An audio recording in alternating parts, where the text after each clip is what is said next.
मैयत के फातिहे के लिए कोई दिन मुकर्रर करना ज़रूरी है। हालांकि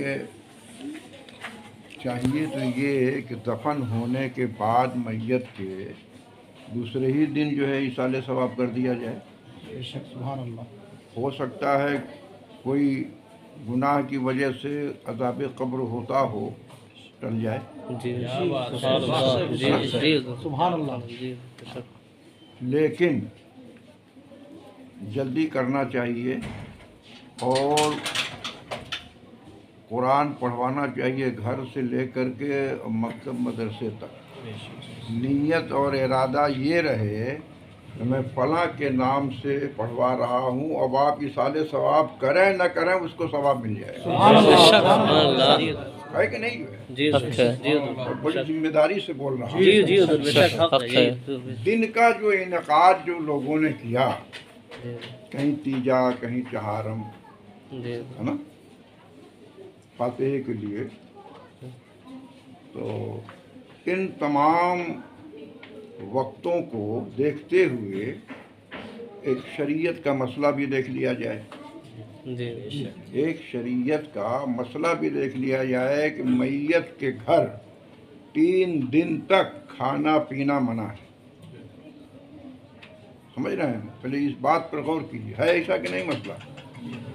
मैयत के घर पर उनसे 1 गिलास पानी भी मांग करके पीना मना है, इसलिए कि वो गम में डूबे हुए हैं और उनसे कुछ हम खाने पीने का मुतालबा करें कि उनको तकलीफ होगी कि हमारी माँ मरी, हमारा बाप मरा, या हमारा लड़का मरा, या हमारा कोई मरा है, इनको पानी लगा हुआ है, उसको दुख होगा, उसको तकलीफ होगी। इसलिए मना है कि मैयत के घर, आला हजरत ने बड़ी ताकीद भी फरमाई है कि मैयत के घर 3 दिन तक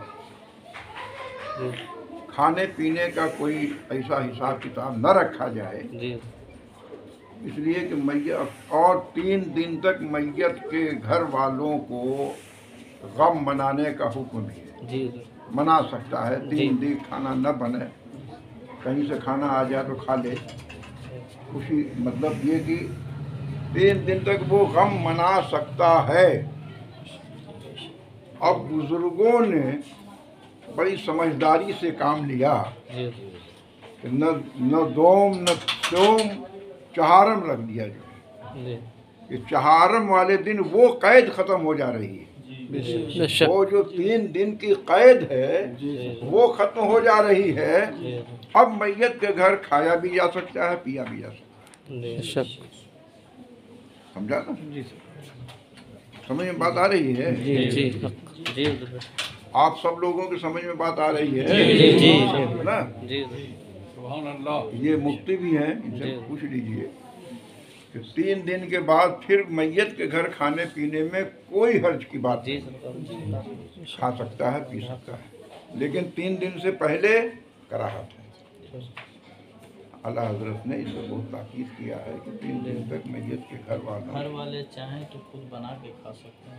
हाँ, खुद बना के खा सकते हैं। घर वाले चाहें तो उसी दिन चूल्हा जला करके कर सकते हैं, लेकिन ये एक गम मिटाने के लिए है ना, गम में मुब्तला है आदमी, कैसे चूल्हा जलाए, कैसे क्या करे जो है, तो पड़ोसी, दियात, पटदार, रिश्तेदार खाना जो है इतना भिजवा देते हैं कि वो खाने से ज़्यादा हो जाता है। समझा ना? ये भी एक रस्म, अच्छी रस्म है, ये कोई ख़राब रस्म नहीं है, अच्छी रस्म है। वैसे अगर मैयत के घर वाले अपने खाना खाने के लिए वो उसी दिन से आग जला के बना सकते हैं, इसमें कोई कबाहत नहीं, लेकिन ऐसा होता नहीं है। ऐसा होता नहीं है। हम लोगों का घर तो ऐसा है कि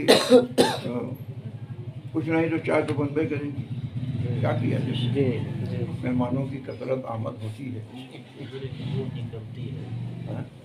निकलती है, हाँ, मैयत के पास पढ़वाते हैं, उसके और रूह मतलब रूह से पहले भी, और जब ये आदमी समझ ले कि जो है रूह अब निकलने वाली है, जी तो वो जो है सूरह यासीन पढ़ी जाती है। जी सूरह यासीन पढ़ी जाती है कि सूरह यासीन पढ़ने से मैयत की रूह निकलने में आसानी होती है। जी लेकिन रूह निकल गई जब, जी तो मैयत के कमरे में बैठाल करके कुरान पढ़वाना ये गलत है, ये नहीं होना चाहिए।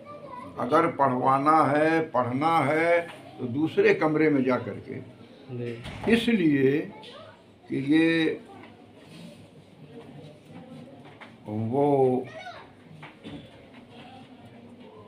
ये अंदाज़ा है और तजर्बा भी है।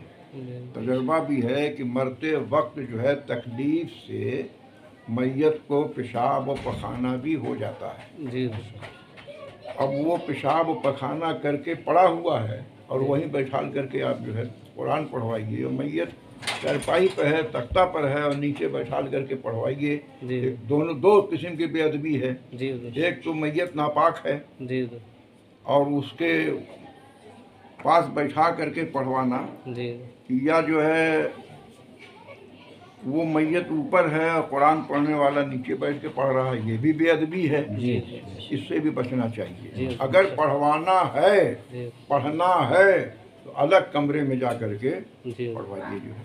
जी समझ रहे हैं ना? बात हम मतलब बताते हैं ऐसी जो है कि हर आदमी के जहन में वो बात बैठ जाए जो है। और ये सब बातें जो है लोग बहुत कम बताया करते जी हैं। जी ठीक, यही बताना था। और कुछ